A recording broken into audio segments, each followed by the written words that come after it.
Geger, Arab Saudi lawan Amerika, bantu Rusia dengan cara ini.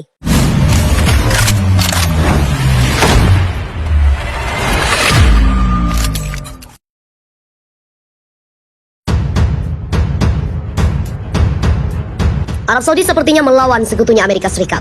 Pasalnya, di saat Amerika Serikat dan sekutunya yang lain menjatuhkan sanksi ekonomi, Arab Saudi justru menegaskan komitmennya terhadap perjanjian OPEC Plus dengan Rusia pada Minggu. Seperti diketahui, Rusia tengah menjadi musuh bersama karena aksinya menginvasi Ukraina pekan lalu. Namun Saudi yang selama ini dianggap salah satu sekutu utama AS di Timur Tengah tampaknya tak sepemikiran dengan Gedung Putih terkait isu itu. Kantor berita Saudi melaporkan bahwa putra mahkota Mohammed bin Salman sempat membahas isu ini dan sikap kerajaan dengan Presiden Prancis Emmanuel Macron. Dalam hal ini, Yang Mulia Putra Mahkota menegaskan keinginan kerajaan yang stabilitas dan keseimbangan pasar minyak dan komitmen kerajaan terhadap perjanjian OPEC Plus. Anggota OPEC Plus sekelompok 23 negara yang dipimpin oleh Arab Saudi dan termasuk Rusia akan bertemu pada Rabu untuk membahas pelonggaran keran. Hanya beberapa hari setelah invasi Rusia ke Ukraina mengirim banyak melonjak. Minyak mentah melonjak melewati 100 US dollar per barel. Ke-13 anggota OPEC akan bergabung dengan 10 sekutu mereka dalam kelompok OPEC Plus pada pertemuan telekonferensi, sementara Arab Saudi dipandang sebagai gembong negara anggota OPEC asli. Rusia adalah pemain utama di antara 10 negara yang membentuk OPEC. Menlu Rusia dilarang hadiri KTT PBB. Menteri Luar Negeri atau Menlu Rusia Sergei Lavrov tidak akan menghadiri pertemuan tingkat tinggi Dewan Hak Asasi Manusia PBB dan Dewan Perlucutan Senjata di Jenewa. Pertemuan itu dijadwalkan pada Selasa waktu setempat. Kunjungan PM Lavrov ke Jenewa untuk sesi UNHRC dan konferensi peluncutan senjata telah dibatalkan karena larangan yang belum pernah terjadi sebelumnya pada penerbangannya di wilayah udara sejumlah negara Uni Eropa yang telah memberlakukan sanksi anti-Rusia. Lavrov dijadwalkan untuk berbicara di Badan Hak Asasi Manusia atau PBB bersama dengan pejabat tingkat tinggi dari lebih 130 negara. Dewan Hak Asasi Manusia PBB memilih Senin pagi untuk mengadakan debat mendesak tentang perang Ukraina. Debat itu diusulkan oleh Yevgenia Filipenko, duta besar Ukraina untuk PBB, tetapi ditolak oleh perwakilan Moskow untuk PBB Gennady Gatilov. Pemungutan suara kemudian dilakukan dan diadopsi dengan 29 suara mendukung, 5 menentang dan 13 abstain. Dewan HAM PBB mengatakan debat akan berlangsung pada Kamis. Sementara itu, Presiden Swiss Ignazio Cassis juga mengumumkan pada Senin bahwa Dewan Federal, sebuah badan yang mewakili partai-partai parlemen utama, memutuskan untuk mengadopsi paket sanksi yang dijatuhkan pada Rusia oleh Uni Eropa. Keputusan itu terkait dengan intervensi militer Rusia yang berkelanjutan di Ukraina. Menurut pengumuman oleh Badan Transportasi Udara Federal, Rosaviation, Rusia menutup wilayah udaranya pada Senin untuk 36 negara. Langkah itu dilakukan setelah Uni Eropa melarang pesawat Rusia dari wilayah udaranya pada Minggu. Swiss tidak termasuk di antara negara-negara yang disebutkan namanya. Lavrov menjabat di bawah kepresidenan Putin dan Dmitry Medvedev. Dia juga menjadi Menteri Luar Negeri pada 2004 dan dalam karirnya ia kerap mewakili Kremlin dalam negosiasi internasional di Jenewa mengenai konflik global seperti di Syria atau yang melibatkan Iran dan dalam pembicaraan dengan Amerika Serikat. Perwakilan Rusia dan Ukraina saat ini melangsungkan negosiasi di perbatasan Belarusia-Ukraina. Tidak ikut jatuhkan sanksi, Arab Saudi malah bekerja sama dengan Rusia. Di saat Amerika Serikat dan sekutunya serta sejumlah negara lain menjatuhkan sanksi ekonomi, Arab Saudi justru menegaskan komitmennya terhadap perjanjian OPEC Plus dengan Rusia. Seperti diketahui, Rusia tengah menjadi musuh bersama karena aksinya menginvasi Ukraina pekan lalu. Namun Saudi yang selama ini dianggap salah satu sekutu utama AS di Timur Tengah tampaknya tak sepemikiran dengan Gedung Putih terkait isu itu.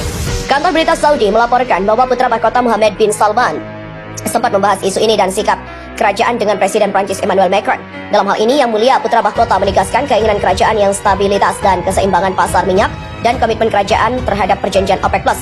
Anggota OPEC Plus sekelompok 23 negara yang dipimpin oleh Arab Saudi dan termasuk Rusia akan bertemu pada Rabu untuk membahas pelonggaran keran. Hanya beberapa hari setelah invasi Rusia ke Ukraina mengirim banyak melonjak. Minyak mentah melonjak melewati 100 US dollar per barel.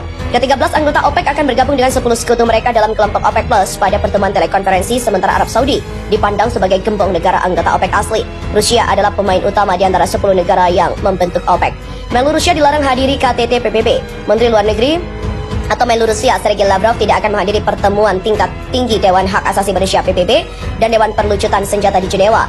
Pertemuan itu dijadwalkan pada Selasa waktu setempat. Kunjungan PM Lavrov ke Jenewa untuk sesi UNHRC dan konferensi peluncutan senjata telah dibatalkan karena larangan yang belum pernah terjadi sebelumnya pada penerbangannya di wilayah udara sejumlah negara Uni Eropa yang telah memberlakukan sanksi anti-Rusia. Lavrov dijadwalkan untuk berbicara di Badan Hak Asasi Manusia atau PBB bersama dengan pejabat tingkat tinggi dari lebih 130 negara. Dewan Hak Asasi Manusia PBB memilih Senin pagi untuk mengadakan debat mendesak tentang perang Ukraina. Debat itu diusulkan oleh Yevgenia Filipenko, Duta Besar Ukraina untuk PBB, tetapi ditolak oleh perwakilan Moskow untuk PBB Gennady Gatilov. Pemungutan suara kemudian dilakukan dan diadopsi dengan 29 suara mendukung, 5 menentang dan 13 abstain. Dewan HAM PBB mengatakan debat akan berlangsung pada Kamis. Sementara itu, Presiden Swiss Ignazio Cassis juga mengumumkan pada Senin bahwa Dewan Federal, sebuah badan yang mewakili partai-partai parlemen utama, memutuskan untuk mengadopsi paket sanksi yang dijatuhkan pada Rusia oleh Uni Eropa. Keputusan itu terkait dengan intervensi militer Rusia yang berkelanjutan di Ukraina. Menurut pengumuman oleh Badan Transportasi Udara Federal, Rosaviation, Rusia menutup wilayah udaranya pada Senin untuk 36 negara. Langkah itu dilakukan setelah Uni Eropa melarang pesawat Rusia dari wilayah udaranya pada Minggu. Swiss tidak termasuk di antara negara-negara yang disebutkan namanya. Lavrov menjabat di bawah kepresidenan Putin dan Dmitry Medvedev. Dia juga menjadi Menteri Luar Negeri pada 2004 dan dalam karirnya ia kerap mewakili Kremlin dalam negosiasi internasional di Jenewa mengenai konflik global seperti di Syria atau yang melibatkan Iran dan dalam pembicaraan dengan. Namun dari sekian banyak yang menentang, ada beberapa negara dengan jelas dan tegas mendukung keputusan Vladimir Putin menyatakan siap perang antara Rusia versus Ukraina. Siapa saja negara itu? Myanmar, negara yang tengah dilanda konflik internal buntut kudeta junta militer Myanmar, menyatakan dukungannya terhadap Presiden Putin atas keputusan menyerang Ukraina. Pada Jumat 25 Februari, juru bicara junta militer Myanmar, Chow Min-tun, mengatakan militer Rusia melakukan hal yang benar demi kedaulatan negara mereka. Diketahui Rusia tersebut disebut-sebut sebagai sekutu sekaligus pemasok utama senjata ke para jenderal Myanmar yang melakukan kudeta. Kedua, Belarus. Belarus menjadi negara sekutu Rusia paling dekat karena posisi negara itu berbatasan langsung. Meski Presiden Belarus Alexander Lukashenko membantah pasukannya ikut-ikutan dalam perang Rusia versus Ukraina, nyatanya puluhan ribu pasukan Rusia bisa mangkal dan bebas bergerak menginvasi Ukraina melalui negara itu. Bahkan beberapa hari sebelum invasi berlangsung, Belarus bersama Rusia menggelar latihan militer bersama. Ketiga adalah Suriah. Rezim Suriah yang dipimpin Bashar al-Assad menjadi bagian yang mendukung Rusia dalam percakapannya via telepon dengan Presiden Vladimir Putin pada Jumat.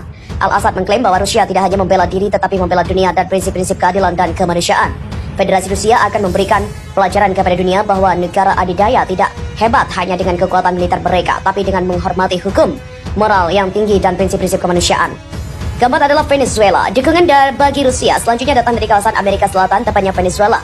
Presiden Venezuela Nicolas Maduro pada Selasa 22 Februari menyatakan dukungan penuh kepada Rusia dalam menghadapi sikap agresif yang diambil oleh Amerika Serikat, Uni Eropa, dan Fakta Pertahanan Atlantik Utara NATO. Venezuela mengumumkan semua dukungannya untuk Presiden Vladimir Putin dalam membela perdamaian di Rusia, rakyatnya, dan tanah airnya, semua dukungan untuk Presiden Putin. Kelima adalah Kuba. Negara selanjutnya yang terang-terangan mendukung Rusia adalah Kuba.